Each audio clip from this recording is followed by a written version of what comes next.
आप सभी बच्चों का हमारे अर्निंग चैनल पर हार्दिक स्वागत है। प्यारे बच्चों, कल के क्लास में आप सबको मैंने बताया था प्रश्नावली 1.2 का 2 नंबर का क्वेश्चन, जिसमें कह रहा था कि पूर्णांकों के निम्नलिखित युग्मों का एचसीएफ और एलसीएम ज्ञात कीजिए। फिर इसके बाद इसका जांच कीजिए कि दो संख्याओं का गुणनफल एचसीएफ और एलसीएम के गुणनफल के बराबर है या नहीं। प्यारे बच्चों, जिसमें आप लोगों को 26 और 91 का एचसीएफ और एलसीएम निकाल करके फिर आप लोगों को इसका वेरीफाई कैसे करना है कि दो संख्याओं का गुणनफल उनके मौसों और लौसों के गुणनफल के बराबर है या नहीं। इसी तरह से आज मैं दूसरा क्वेश्चन बता रहा हूं आप लोगों को, जिसमें है 510 और 92 का एचसीएफ और एलसीएम ज्ञात करना।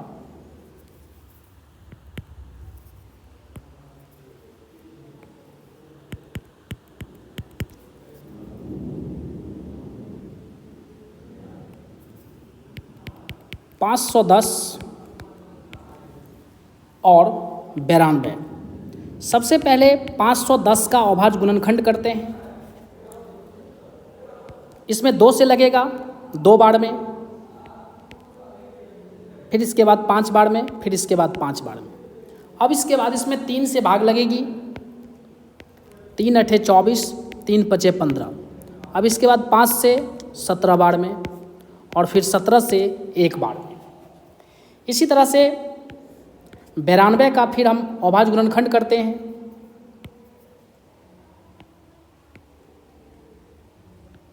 दो चौके 8, दो छाके 12, फिर 2 से 23 बार में, फिर 23 से 1 बार में।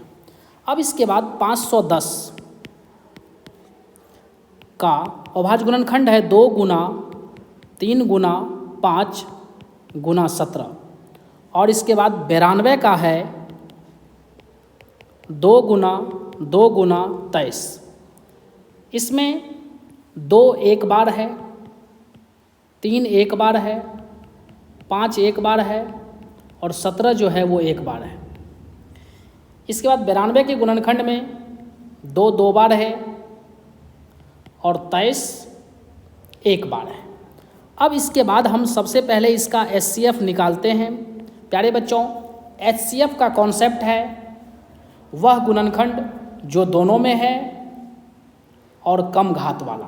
तो यहाँ पर दोनों में 2 है, लेकिन एचसीएफ में लेते हैं कम घात वाला। तो कम घात वाला इसमें 2 पर पावर 1 है। इसके अलावे आप देख सकते हो इसमें कोई भी अदर गुणनखंड दोनों में नहीं है। इस प्रकार से 510 और 92 का एचसीएफ 2 प्राप्त हुआ। अब इसके बाद इसका एलसीएम है। एलसीएम में क्या करते हैं बाबू, सबसे पहले वो गुणनखंड को देख लेते हैं जो दोनों में है और ज़्यादा घात वाला। तो यहाँ पर दोनों में 2 है, और जब हम ज़्यादा घात की बात करते हैं तो 2 पर पावर 2, यानी घात 2 ज़्यादा है। तो इस तरह से इसमें हमें लेना है 2 पर पावर 2। अब इसके बाद 2 2 में हो गया। अब इसके बाद 3 उसमें है, इसमें नहीं है। तो ध्यान रहे कि एलसीएम में लिया जाता है जो छूट गया। 3 पर पावर 1, 5 पर पावर 1, 17 पर पावर 1, फिर इसके बाद 23 इसमें है, उसमें नहीं है। नहीं है का मतलब सीधा सा होता है बाबू 23 पर पावर 0, यानी कहने का मतलब उसमें 23 पर पावर 0 है और इसमें 23 पर पावर 1 है। तो हमें तो इसमें लेना है बड़ा घात वाला, इसीलिए इसमें हम 23 पर पावर 1 लेते हैं। अब इसके बाद इसका हम सॉल्व करते हैं। तो प्यारे बच्चों, यहाँ पर जो है हमारा 2 पर पावर 2 का मान 4, 3 पर पावर 1 का मान 3, 5 पर पावर 1 का मान 5, 17 पर पावर 1 का मान 17 और 23 पर पावर 1 का मान 23। जब हम इसका गुना करते हैं तो 4 तिया 12 पंचे 60, यानी 60 गुना 17 गुना 23। अब फिर इस दोनों का गुना करेंगे। 17 छाके 102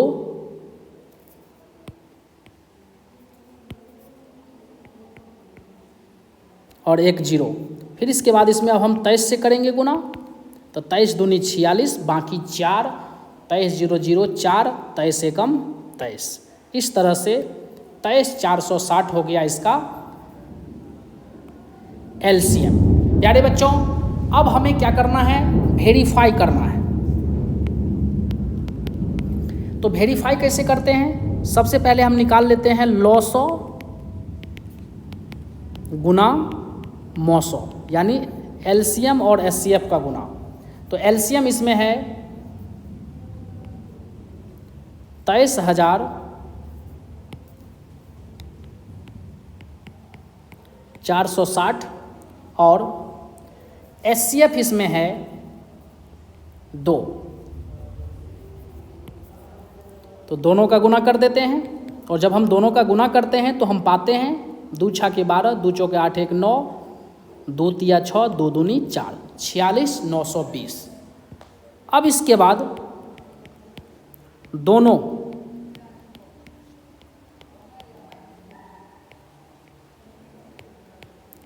संख्याओं का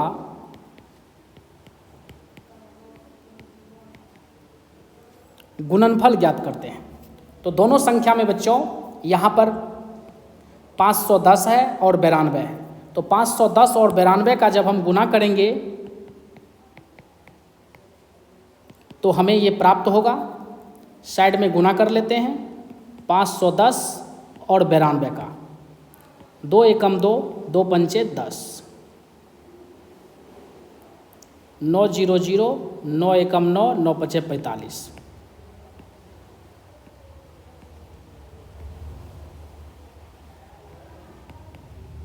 तो ये आ गया। दोनों का गुना जब हम करते हैं 510 और 92 का, एक बार फिर से कर लेते हैं बच्चों।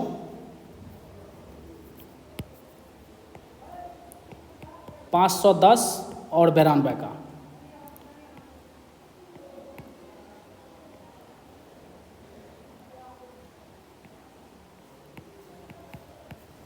और इस तरह से जब हमने इसको गुना किया तो 46,920 आया। इस प्रकार से आप देख सकते हो कि लॉसो और मौसो का जो गुना है वो 46,920 है, और दोनों संख्या का जो गुना है वो भी 46,920 है। अतः स्पष्ट है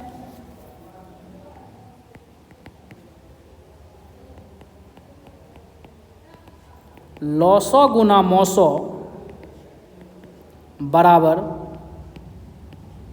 दोनों संख्याओं का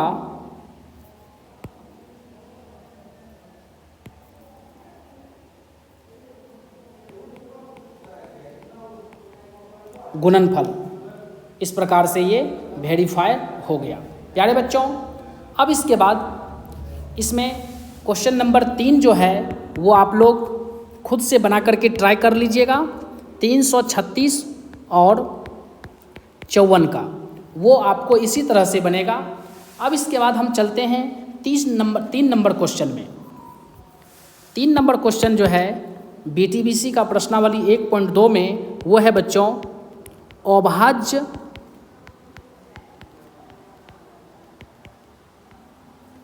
गुणनखंड विधि द्वारा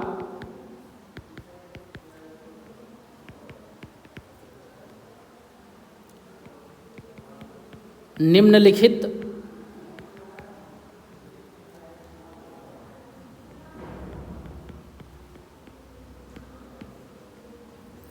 पूर्णांकों के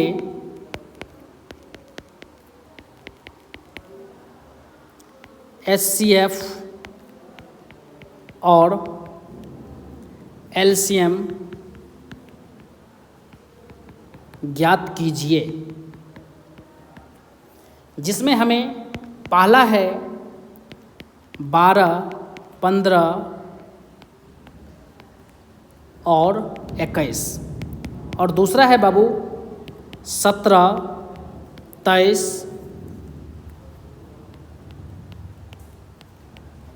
और 29। तीसरा है इसमें 8, 9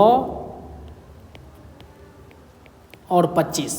तो आइए सबसे पहले हम लोग एक नंबर का देखते हैं। अभाज्य गुणनखंड विधि से 12, 15 और 21 का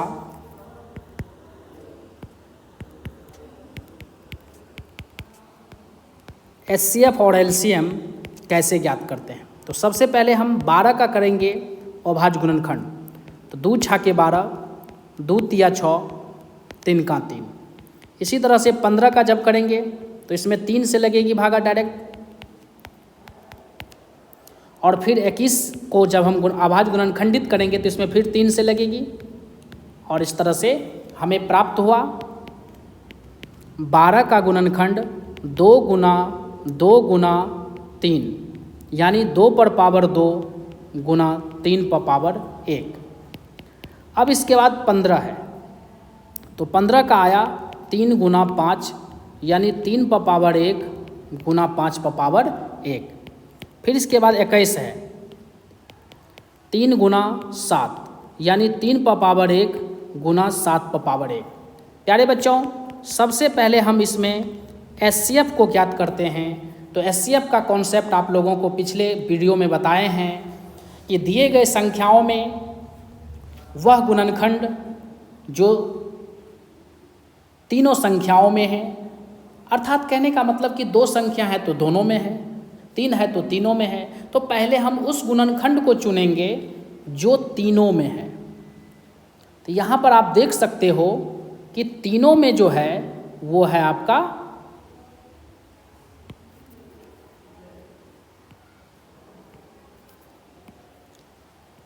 3 और लेना है इसमें कम घात वाला। तो इसमें सभी में बराबर ही है, पावर 1 ही है, पावर 1 है, तो इसमें कोई छोटा नहीं है, अर्थात तीनों में जो आ रहा है सब में समान है।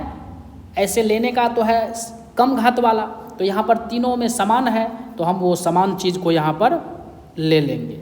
इस प्रकार से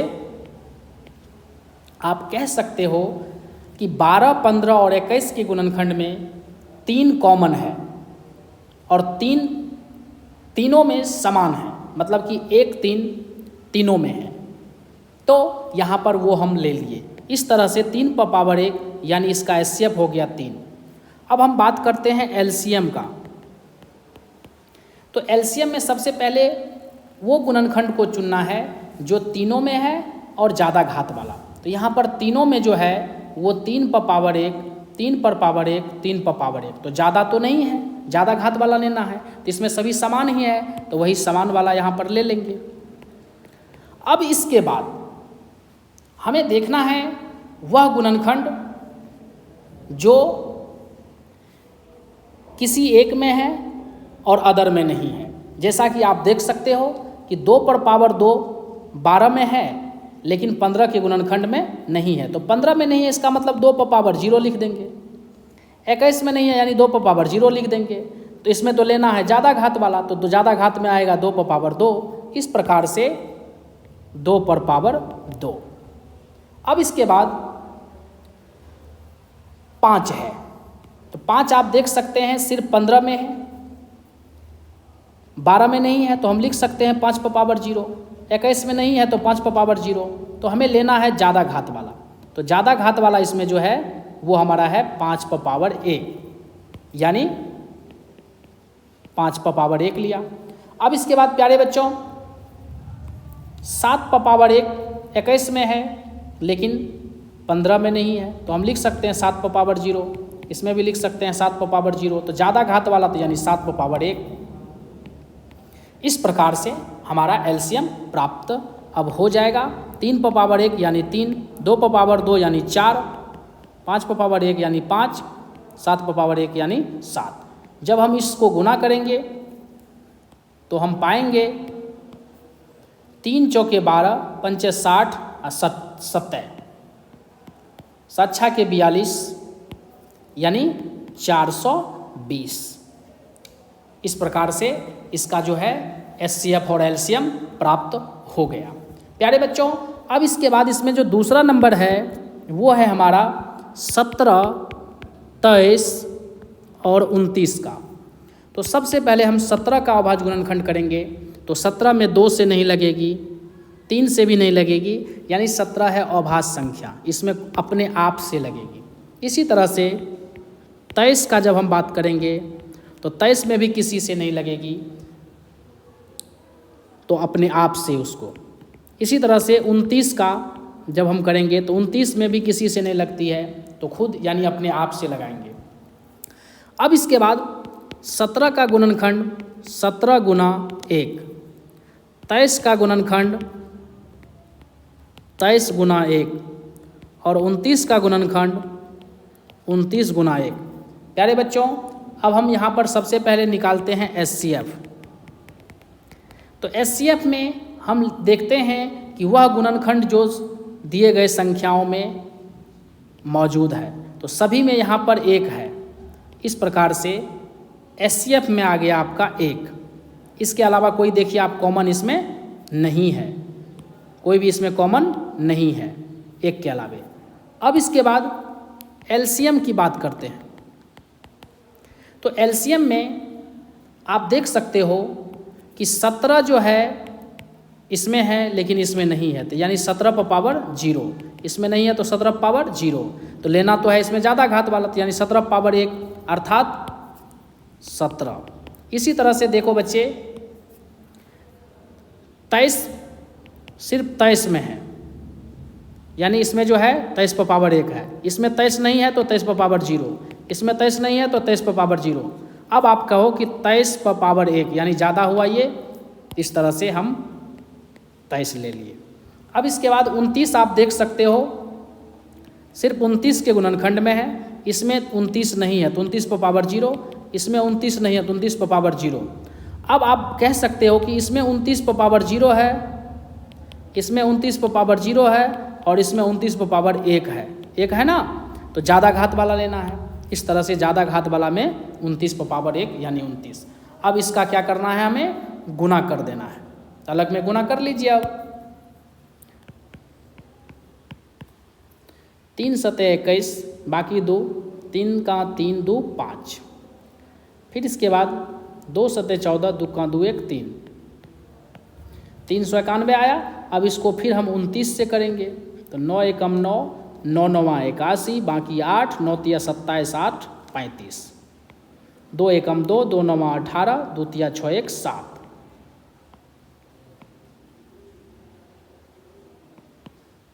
11 339।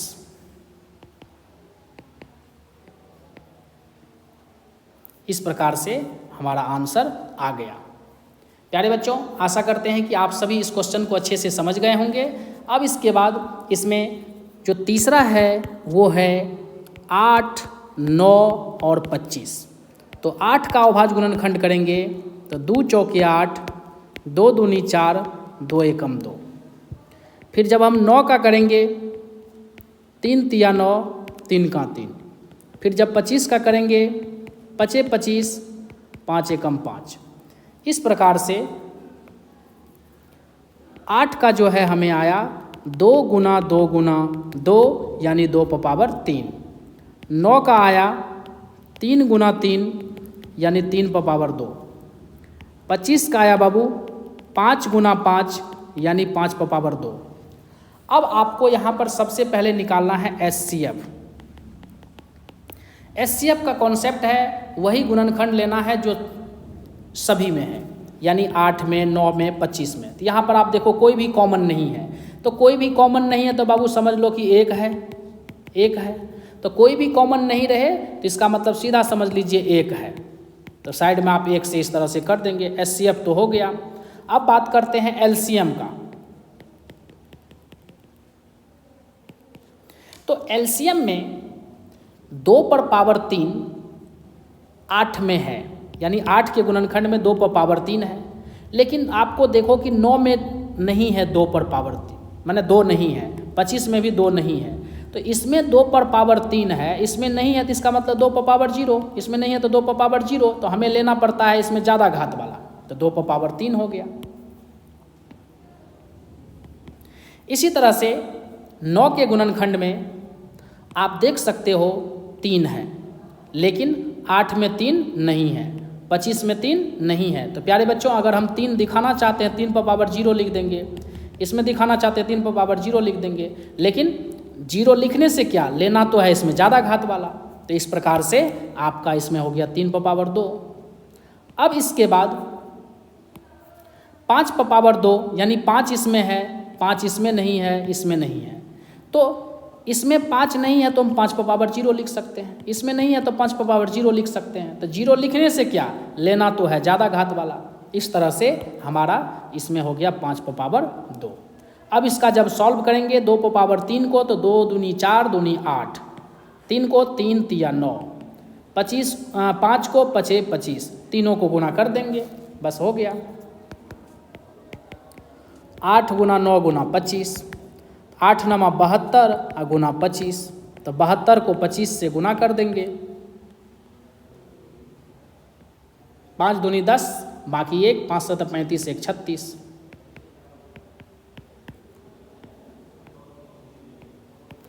इस प्रकार से इसका एलसीएम आ गया बाबू 1800। अब इसके बाद हम लोग चलते हैं 4 नंबर क्वेश्चन पर। 4 नंबर क्वेश्चन है HCF ऑफ 306,657 बराबर 9, यानी 306, इसको पढ़ने के लिए सीखिए, क्या पढ़िएगा इसको, 306 और 657 का HCF 9 है, ठीक है।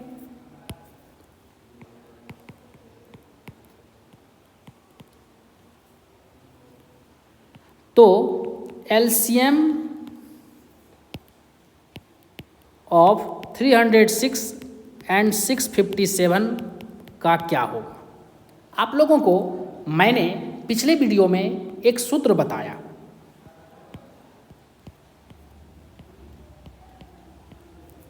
दो संख्याओं के लिए यहाँ पर हमें दिया हुआ है HCF,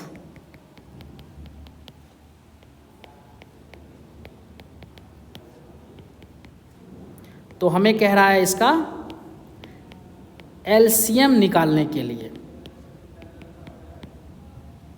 तो आपको पिछले वीडियो में मैंने एक महत्वपूर्ण रिलेशन बताया, संबंध बताया, या उसको सूत्र कह लो, यहाँ पर वो पहले लिखना है। हम जानते हैं कि परीक्षा में जब 2 नंबर क्वेश्चन पूछेगा तो उसको ऐसे ही बनाना है, और जब आपको ऑब्जेक्टिव में पूछेगा तब तो डायरेक्ट आप लिख सकते हैं LCM बराबर दोनों संख्या का गुणनफल बटे 900। तो हम जानते हैं कि 900 गुना 900 बराबर पहली संख्या गुना दूसरी संख्या। प्यारे बच्चों, यहाँ पर हमें LCM निकालना है, यानी 900 हमें इसमें कहता है कि 900 क्या होगा, LCM of 306 and 657 equal to what, मतलब 306 और 657 का 900 क्या होगा, यानी 900 हमें इसमें निकालना है। तो 900 के जगह पर छोड़ देते हैं, 900 ही रहने देते हैं, या x मान लेंगे, कुछ भी मान लेंगे, लेकिन इसका 900 हमें दिया हुआ है। प्यारे बच्चों, यहाँ पर देख लो, 306 और 657 का जो 900 है वो 9 दिया है, यानी 900 के जगह पर 9 लिख दिए। अब इसके बाद है पहली संख्या, तो पहली संख्या इसमें 306 है, ठीक है, और दूसरी संख्या 657 है, तो यहाँ पर लिख देंगे 306 गुना 657। अब ये गुना 900 है, यहाँ पर ये गुना में है, उधर जाएगा तो भागा में हो जाएगा, इस तरह से 9 चले गया उस बगल। तो प्यारे बच्चों, ये हो गया 306 गुना 657/9। और जब उसको काटेंगे 9 से तो ये कट जाएगा 9 × 63 2 7 9 × 27। तो इस प्रकार से हमें प्राप्त हुआ 306 गुना 73। और दोनों को जब हम गुना कर लेंगे, अलग में कर लेंगे, इसी तरह से कॉपी में आप लोग भी रब कर सकते हैं। 3 × 18, 3 0 0 1, 3 3 9, 7 × 42, 7 0 0 4, 7 3 21।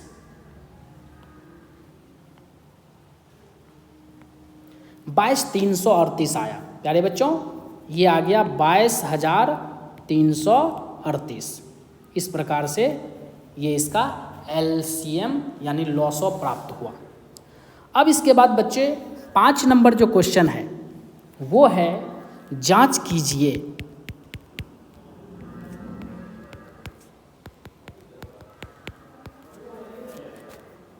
कि क्या किसी प्राकृत संख्या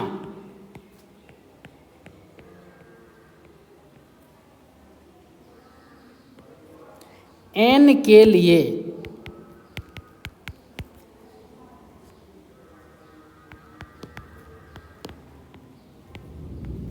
संख्या 6 पर पावर n अंक 0 पर समाप्त हो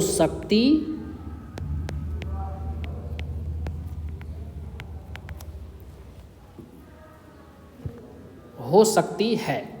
यानी जांच करना है, हमें जांच करना है कि किसी प्राकृत संख्या n के लिए, माने n का वह कौन सा वैल्यू है या n का वो कौन सा मान है जिसके लिए 6 पर पावर n, यानी n के जगह पर हम 50 रख सकते हैं, n के जगह पर 101, कोई भी, मतलब कि n के जगह पर कोई भी होगा तो गिनती की संख्या। तो अगर हम n के जगह पर 1001 लिए, ठीक है, तो जांच करना है कि जब हम n के जगह पर 1001 लेते हैं तो जब विस्तार करेंगे उसका 6 गुना 6 गुना 6 करेंगे तो देखेंगे कि करने के बाद इकाई स्थान पर 0 आता है या नहीं। यानी इसको यूँ कर लो, आपको ये कह रहा है जैसे n बराबर 1 तो 6 पर पावर 1 यानी 6 हुआ, n बराबर 2 तो 6 पर पावर 2 यानी 36, n बराबर 3 यानी 6 पर पावर 3, जब 3 बार करेंगे 6 गुना 6 गुना 6, 6 छाके 36 छाके 216। इसी तरह से n का कहता है कि किसी प्राकृत संख्या n के लिए इस संख्या का जब विस्तार करेंगे 6 पर पावर n का तो क्या इकाई स्थान पर 0 आ सकता है। तो इसका तरीका आपको मैंने बताया कि सबसे पहले दिए गए संख्या के आधार का अभाज्य गुणनखंड करते हैं। तो यहाँ पर सबसे पहले लिखेंगे दिया है संख्या 6 पर पावर n जहाँ n प्राकृत संख्या है। तो सबसे पहले इस 6 का क्या करेंगे, अभाज्य गुणनखंड करेंगे। तो जब हम इसका अभाज्य गुणनखंड करते हैं तो इसके अभाज्य गुणनखंड में 2 और 3 आता है। तो हमने बताया था अंक 0 पर समाप्त तब होती है जब दिए गए संख्या के अभाज्य गुणनखंड में 2 और 5 दोनों हो। यहाँ पर 2 तो है लेकिन 5 नहीं है, तो लिखेंगे यहाँ 6 के अभाज्य गुणनखंड में 2 है लेकिन 5 नहीं, यानी 2 का साथ ही 5 बनेगा तब ना होगा, 2 पंचे 10 तो इकाई स्थान पर 0 आएगा। इसीलिए आप लोग इस चीज़ को याद रखिए जहन में, कि 2 है तो 5 भी होना चाहिए, तब 0 पर समाप्त होगी, या 5 है तो 2 होना चाहिए। समझ गए? तो यहाँ पर आप देख सकते हो कि 6 का जब गुणनखंड किए तो 2 और 3 है, लेकिन 2 के साथ होना चाहिए 5, तो 5 यहाँ पर नहीं है, तो लिखेंगे इसीलिए 6 पर पावर n अंक 0 पर समाप्त नहीं हो सकती है। आशा करते हैं कि इस क्वेश्चन को आप लोग अच्छे से समझ गए होंगे। अब इसके बाद हम अगले क्वेश्चन की ओर चलते हैं, 6 नंबर का क्वेश्चन। इसमें कहता है कि व्याख्या करें, व्याख्या कीजिए कि 7 गुना 11 गुना 13 जोड़ 13 और 7 गुना 6 गुना 5 गुना 4 गुना 3 गुना 2 गुना 1 जोड़ 5 भाज्य संख्याएं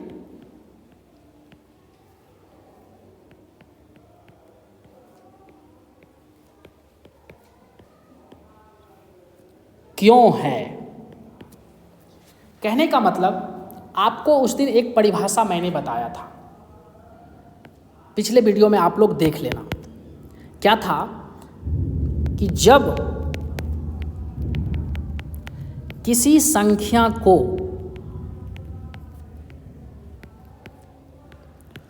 दो या 2 से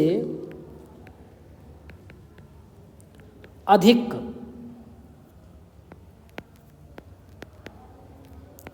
अभाज्य संख्याओं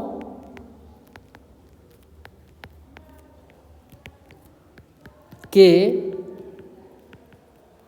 गुणनफल के रूप में व्यक्त हो, तब उसे भाज्य संख्या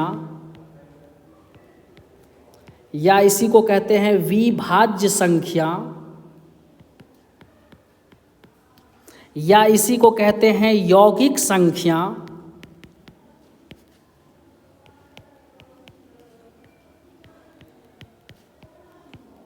कहते हैं।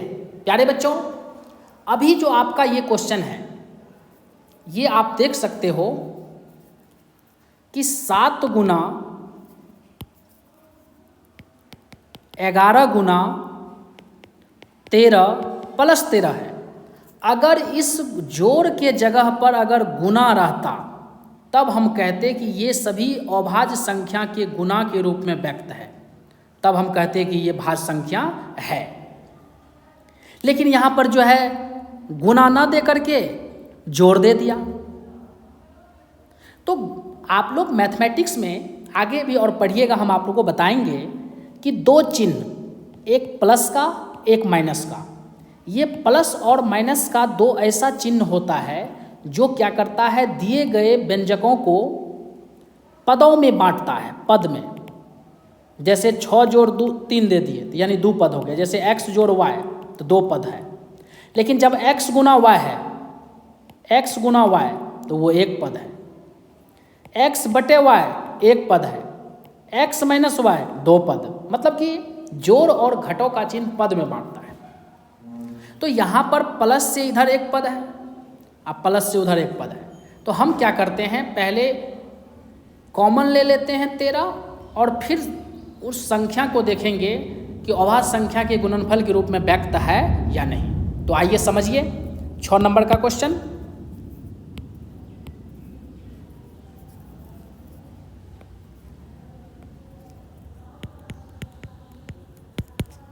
सबसे पहले लिखेंगे दिया है पहली संख्या, 2 संख्या इसमें है। एक आपको दिया हुआ है 7 गुना 11 गुना 13 जोड़ 13, एक है 7 गुना 6 गुना 5 गुना 4 गुना 3 गुना 2 गुना 1 जोड़ 5। तो पहले हम एक पर चर्चा करते हैं। 7 गुना 11 गुना 13 जोड़ 13। प्यारे बच्चों, प्लस से इधर प्लस से उधर, यानी एक पद इधर एक पद उधर है, तो इसमें 13 देखो कॉमन है, कॉमन ले लेंगे। कॉमन लेने के बाद उसी से हम उसको भागा करते हैं, तो बचेगा 7 गुना 11, और 13 से करेंगे तो 13 कट गया, और फिर इस 13 में करेंगे तो 13 कट गया। ठीक है, यानी जो चीज़ कॉमन लेते हैं उसी से उस पद को भाग करते, ये कट जाएगा, इसी तरह से ये कट जाएगा तो एक बचेगा। तो कहने का मतलब ये हमारा जो आया ब्रैकेट में 11 सत्ते 77 गुना 1, तो 77 जोड़ 1, तो ब्रैकेट वाला करके आया 77 1 78। अब ये 78 जो है 78, ये गुणनखंडित हो जाएगा, तो कर लेते हैं। 2 तिया 6, 2 9 18। तो ये हमारा जो आया 78 का गुणनखंड वो आया 2 गुना 3 गुना 13। प्यारे बच्चों, अब आप देख सकते हो कि ये सभी अभाज्य संख्या हैं और ये सभी अभाज्य संख्या गुणनफल के रूप में व्यक्त है। तो यहाँ पर हम अब लिख सकते हैं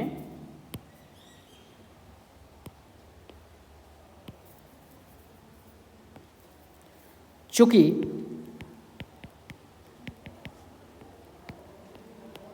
दिया गया संख्या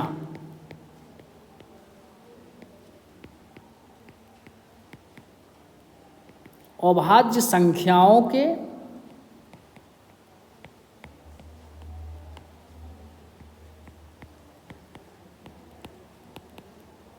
गुणनफल के रूप में व्यक्त है, यानी ये सब के सब अभाज्य संख्या है और ये सभी गुणा में व्यक्त है। अतः 7 गुना 11 गुना 13 जोड़ 13 एक भाज्य संख्या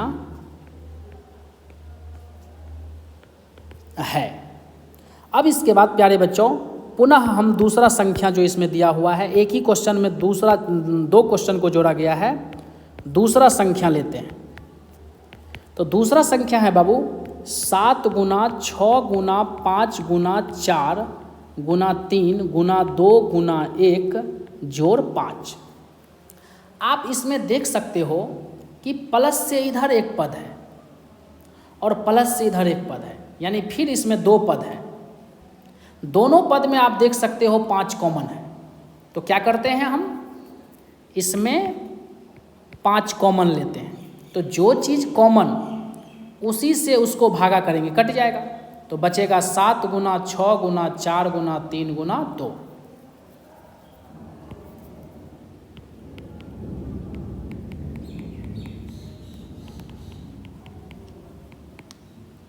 फिर इसके बाद 5 कॉमन है, तो ये इससे इसको भागा करेंगे तो 1 होगा।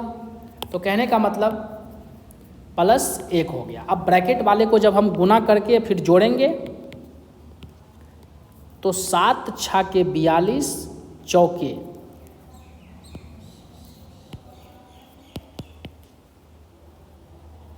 या ऐसे भी कर सकते हैं 7 गुना 6 42 और 4 तिया 12 दूनी 24, दोनों को गुना कर लेते हैं। 4 दूनी 8, 4 चौके 16, 2 दूनी 4, 2 चौके 8। तो प्यारे बच्चों ये हो गया 1008 प्लस 1। फिर आया 5 और इस दोनों को जब हम जोड़ेंगे तो ये हो जाएगा 1009। अब आप एक बार देखो साइड में कि 1009 गुणनखंडित हो सकता है क्या? इसमें किसी संख्या से भाग लग सकता है? तो पहले 2 से, तो 2 से तो लगेगा नहीं, क्योंकि इकाई स्थान पर 0 2 4 6 8 रहता है, तभी 2 से लगता है। फिर 3 से देखेंगे तो 3 से विभाज्यता का नियम है अंकों का जोड़, तो 9 जोड़ 0 जोड़ 0 जोड़ 1, तो 9 1 10 होगा।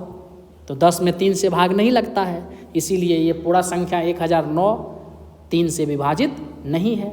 मतलब कि इसमें देखेंगे किसी भी संख्या से भाग नहीं लग रही है, अर्थात ये है अभाज्य संख्या। इस प्रकार से आप देख सकते हो यहाँ जो ये दो संख्या है, ये दोनों का दोनों अभाज्य है। अतः दिया गया संख्या अभाज्य संख्याओं के गुणनफल के रूप में व्यक्त है। तो लिखते हैं, चूंकि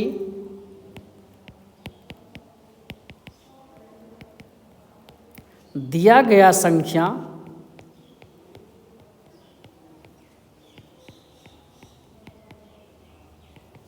अभाज्य संख्याओं के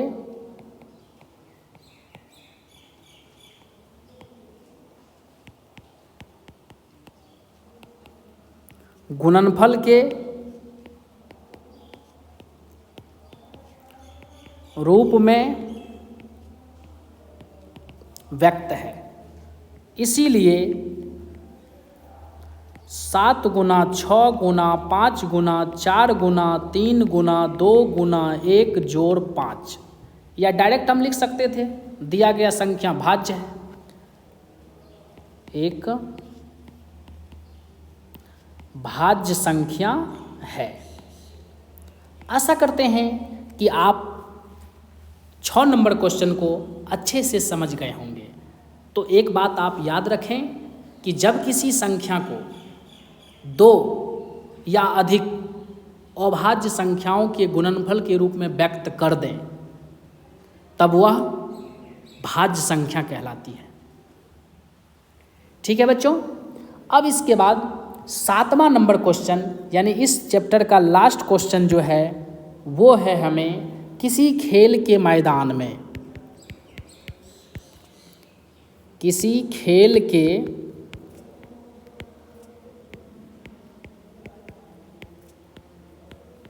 मैदान में या किसी खेल के मैदान के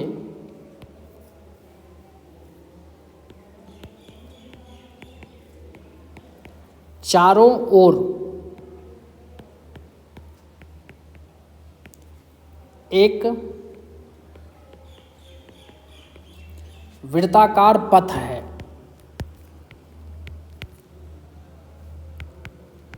इस मैदान के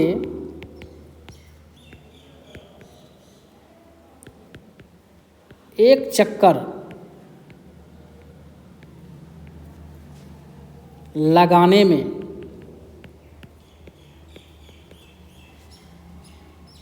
सोनिया को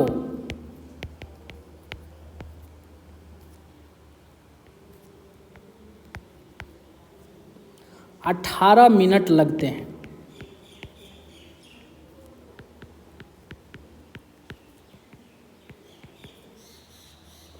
जबकि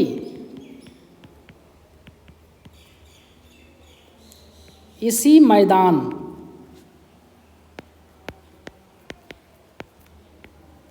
का एक चक्कर लगाने में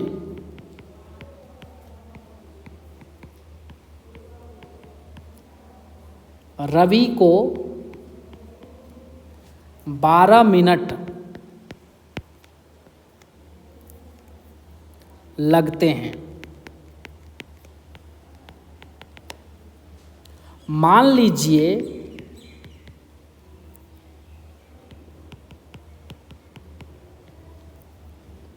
वे दोनों यानी सोनिया और रवि एक ही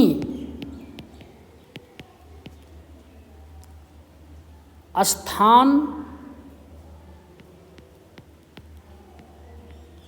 और एक ही समय पर चलना प्रारंभ करके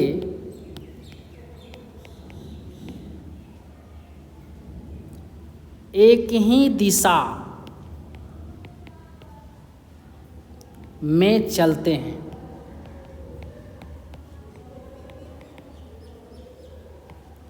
तो कितने समय बाद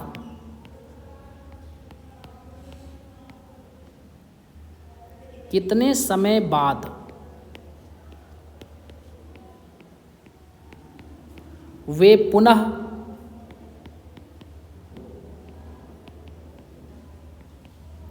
प्रारंभिक स्थान पर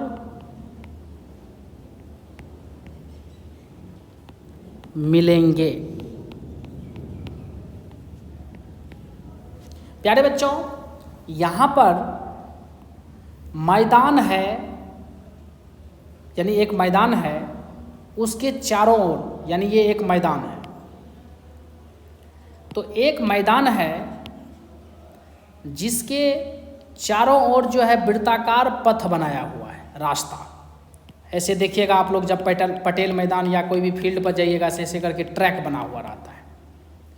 तो इसके चारों ओर रवि को घूमने में, यानी रवि जब इसके चारों ओर घूमता है तो उसको लगता है 12 मिनट, और सोनिया इसके चारों ओर घूमती है तो उसको लगता है 18 मिनट। तो कहता है कि जब सोनिया और रवि एक ही समय, एक ही स्थान से, एक ही दिशा में चलना शुरू करती है तो दोनों कितने समय बाद मिलेंगे। प्यारे बच्चों, यहाँ पर एक कॉन्सेप्ट को आप लोग समझिए।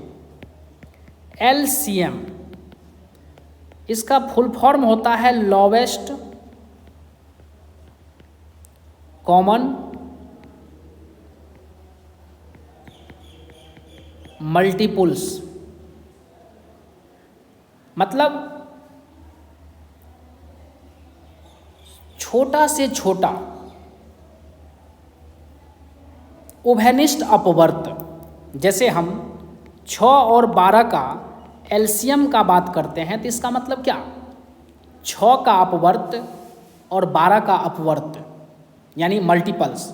6 का मल्टीपल्स माने 6 का पहाड़ा, 6 6, 6 दूनी 12, 6 तिया 18, 6 चौके 24 एंड सो ऑन। इसी तरह से 12 का 12, 12 दूनी 24, 12 तिया 36 एंड सो ऑन। तो यहाँ पर देखो बच्चे, 6 के पहाड़ा में और 12 के पहाड़ा में वह छोटा से छोटा कौन सा संख्या है जो कॉमन है, तो ये है 12। इसीलिए 6 और 12 का एलसीएम 12 होता है। समझ गए? यही है लोवेस्ट कॉमन मल्टीपुल्स का कॉन्सेप्ट, यानी एलसीएम, जिसको लघुत्तम समापवर्तक बोलते हैं। तो यहाँ पर रवि को उस मैदान का एक चक्कर लगाने में लगता है 12 मिनट और सोनिया को लगता है 18 मिनट। तो जब दोनों एक ही समय चलना प्रारंभ करें तो कितने समय बाद मिलेंगे? तो आइए 12 का मल्टीपल्स 12, 24, 36, 48 एंड सो ऑन, और 18 का 18 दूनी 36, 18 तिया 54, 18 चौके 72 एंड सो ऑन। तो वह छोटा से छोटा कौन सा अपवर्त है जो 12 और 18 में कॉमन है? तो आप देख सकते हो वो है 36। इसीलिए इस कॉन्सेप्ट में, इस क्वेश्चन में हम लोग क्या करेंगे, आइए समझिए अब इसके सॉल्यूशन को। 7 नंबर का जो सॉल्यूशन है, तो यहाँ पर सोनिया को बगल में एक जो है वृत्ताकार ट्रैक बना देना है। अगर नहीं भी बनाइएगा तो कोई दिक्कत उससे नहीं है। ये वृत्ताकार ट्रैक है।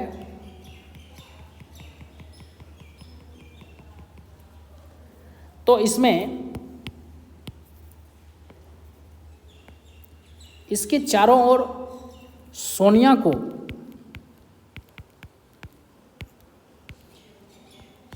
लगता है 18 मिनट और रवि को लगता है 12 मिनट। तो प्यारे बच्चों, अभाज्य गुणनखंड विधि से हम क्या करते हैं, दोनों का एलसीएम को ज्ञात करते हैं। क्योंकि ये जो चैप्टर है ये अभाज्य गुणनखंड विधि से एचसीएफ और एलसीएम पर आधारित है, इसीलिए हम लोग डायरेक्ट 36 मिनट नहीं लिख सकते हैं, दोनों का एलसीएम ज्ञात करते हैं। तो 18 का जब करेंगे अभाज्य गुणनखंड,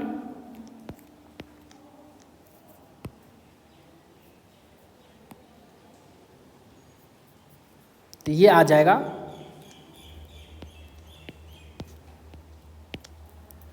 2 से 9 बार में, 3 से 3 बार में, 3 से 1 बार में, फिर 2 से इसको करेंगे 12 को,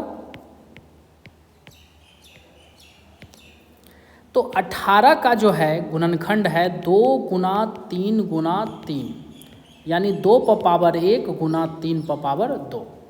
फिर 12 का जो है वो है 2 गुना 2 गुना 3,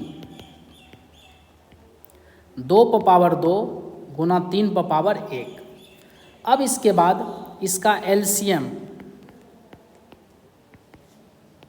लॉसो, तो लॉसो में हम लोग पहले ही कॉन्सेप्ट पढ़े हुए हैं, वह गुणनखंड पहले चुनेंगे जो दोनों में है और ज़्यादा घात वाला। तो ज़्यादा घात वाला यहाँ पर 2 पर पावर 2 है।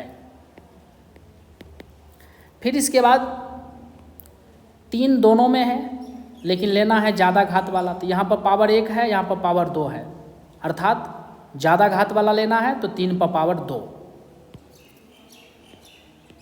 हो गया। अब ऐसा कोई गुणनखंड नहीं है जो एक में है दूसरा में नहीं है, बस हो गया इतना में। अब इसका क्या करते हैं, 2 पर पावर 2 यानी 4, 3 पर पावर 2 यानी 9, तो 4 नमा हो गया ये 36। अतः अभिष्ट समय अर्थात जितने टाइम के बाद वह पुनः प्रारंभिक स्थान पर मिलेंगे, अतः अभिष्ट समय यानी रिक्वायर्ड टाइम, दोनों के एलसीएम से हमें आया 36, तो 36 मिनट। ये हो गया आपका अभिष्ट उत्तर। प्यारे बच्चों, आशा करते हैं कि आप सभी यहाँ तक अच्छे से समझ गए होंगे। इस प्रकार से आपका जो है दूसरा चैप्टर संख्या पद्धति यानी वास्तविक संख्या में प्रश्नावली 1.2 तक का सारा प्रश्न हो गया। अब इसके बाद अगले वीडियो में आपसे हम मिलेंगे अपरिमेय संख्या, परिमेय संख्या, अपरिमेय और परिमेय संख्या के दशमलव प्रसार सिद्ध करना है कि √3 एक अपरिमेय संख्या है। इस तरह के क्वेश्चन के बारे में अगले वीडियो में आपसे मिलेंगे। आशा करते हैं कि आप सभी यहाँ तक अच्छे से समझ गए होंगे। आप सभी मेरे चैनल को सब्सक्राइब कर दीजिएगा, वीडियो को ज़्यादा से ज़्यादा शेयर कीजिएगा, लाइक कीजिएगा। धन्यवाद।